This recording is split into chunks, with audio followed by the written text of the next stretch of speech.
जय हिंद दोस्तों। क्या आप भी एक सफल वकील बनना चाहते हैं? तो जाहिर सी बात है कि सभी अधिवक्ताओं का जवाब हाँ में होता है कि हाँ, मैं भी एक सफल वकील बनना चाहता हूँ।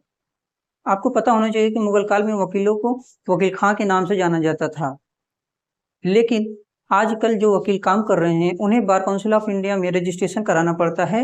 रजिस्ट्रेशन कराने के बाद बार काउंसिल ऑफ इंडिया की तरफ से उन्हें सनद यानी सर्टिफिकेट ऑफ प्रैक्टिस मिलता है, जिसे हम सीओपी के नाम से जानते हैं। सीओपी मिलने के बाद आप किसी भी न्यायालय में प्रैक्टिस कर सकते हैं।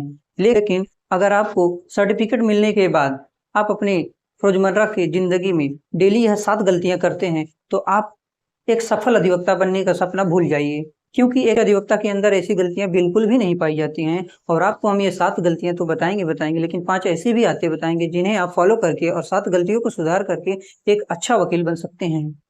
तो आप अगर चैनल पर नए हैं तो चैनल को अभी सब्सक्राइब कर लीजिए और बेल आइकन का बटन दबा लीजिए, जिससे भविष्य में आने वाली नई वीडियो का नोटिफिकेशन आप तक सबसे पहले पहुंचे और आप वकीलों से रिलेटेड वीडियो को देख सकें।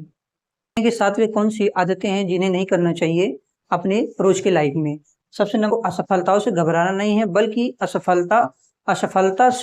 असफलता के आज से अनुभव होता है और अनुभव से आप सफलता की ओर जा सकते हैं। नंबर दूसरा देखते हैं कि डिसिप्लिन में नहीं रहना। नए अधिवक्ता डिसिप्लिन में रहना ही नहीं चाहते हैं। उन्हें पता ही नहीं है कि कब खाना है, कब पढ़ना है और कब सोना है। तो आप एक सफल अधिवक्ता कैसे बन सकते हैं? आपको सफल अधिवक्ता बनने के लिए सबसे पहले डिसिप्लिन में नहीं रहना है, तो नहीं को काटना है और आपको डिसिप्लिन में रहना है। और आपको एक टाइम टेबल बनाना है कि कब हमें पढ़ना है, कब केस पढ़ना है और कब खाना है और कब सोना है। नंबर 3 देखते हैं, नए नए अधिवक्ता तो किताबों को छूना ही नहीं चाहते हैं, बस उन्हें ये चाहिए कि हम एक सफल अधिवक्ता बन जाएं। तो आप बताइए, जब पढ़ेंगे नहीं तो सफल अधिवक्ता कैसे बनेंगे? सफल अधिवक्ता बनने के लिए आपको किताबों से दोस्ती करनी पड़ेगी और किताबों से दोस्ती के बाद आप किताब जब पढ़ेंगे तो किताब से आप कानून की बारीकियों को जानेंगे और और सफल अधिवक्ता बन जाएंगे, क्योंकि किताबों को ज्ञान का भंडार बोला जाता है। और नंबर 4 देखते हैं कि शॉर्ट नोट्स नहीं बनाना। जाहिर सी बात है कि जब अधिवक्ता किताब ही नहीं पढ़ेंगे तो नोट्स कैसे बनाएंगे? तो आपको नोट्स बनाना है। जब आप किताब में आप देखेंगे कि डेट डेट देखेंगे, आर्ग्यूमेंट देखेंगे, आर्ग्यूमेंट, डिमेरिट और लास्ट में जजमेंट देखेंगे। जजमेंट देखेंगे कि जजमेंट का क्या आधार रहा है, किस आधार पे जजमेंट हुआ है, और इस सब का नोट्स बनाना चाहिए। कोर्ट न जाना।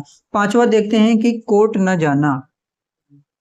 नए वकीलों का सपना होता है कि वे एक सफल और फेमस वकील बन जाएं और वे कोर्ट में जाना भी नहीं चाहते हैं। यदि आप कोर्ट में जाएंगे नहीं तो कोर्ट की प्रोसीडिंग कैसे जानेंगे? आपको कोर्ट में जाना चाहिए। और कोर्ट में जब जाएंगे तो कोर्ट में जब जाने के बाद कोर्ट में जज की कार्यवाही देखेंगे, वकीलों की कार्यवाही देखेंगे, कार्यशैली देखेंगे, वकीलों की कार्यशैली देखेंगे। और वहां पे तीसरा देखेंगे क्लाइंट, किस तरीके के क्लाइंट आ रहे हैं और उनसे कैसे बोलना है, कैसे उनको अपने फेवर में लेना है। नंबर 6 देखते हैं कि इंटर्नशिप न करना। अत्यधिक वकील इंटर्नशिप करना ही नहीं चाहते हैं। यदि आप एलएलबी या बीए एलएलबी के स्टूडेंट हैं तो आपको इंटर्नशिप करना चाहिए। मैं तो बोलूंगा कि आपको किसी सीनियर अधिवक्ता के अंडर में 2 से 3 साल, जिससे आप कानून की बारीकियों को और कोर्ट की प्रोसीडिंग के बारे में अत्यधिक नॉलेज रख लेंगे और आगे चल के आप एक सफल अधिवक्ता बन पाएंगे।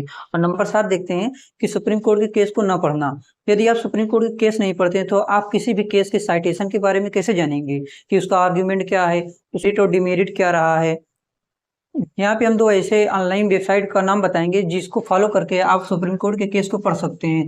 नंबर 1 है scc.online, दूसरा है casemind.com। इन वेबसाइट को फॉलो करके आप सुप्रीम कोर्ट के केस को पढ़ सकते हैं। अब चलते हैं अपनी उन 5 आदतों को देखते हैं कि जिन्हें डेवलप करके और इन गलतियों को सुधार करके हम एक भविष्य के एक अच्छा वकील बन सकते हैं। सफल अधिवक्ता बनने के लिए 5 ऐसी आदतें हैं जिन्हें डेवलप करना जरूरी है। नंबर 1 है कि धैर्य और सुनने की आदत। किसी भी अधिवक्ता को पेशेंस रखने की और उसे सुनने की आदत होनी चाहिए। नंबर दूसरा होता है कि विश्लेषणात्मक सोच यानी एनालिटिकल। एनालिटिकल एनालिटिकल सोच होनी चाहिए, अप्रोच होनी चाहिए। नंबर 3 है तार्किक और व्याख्यात्मक कौशल, किसी भी चीज में लॉजिक लगाना होना चाहिए।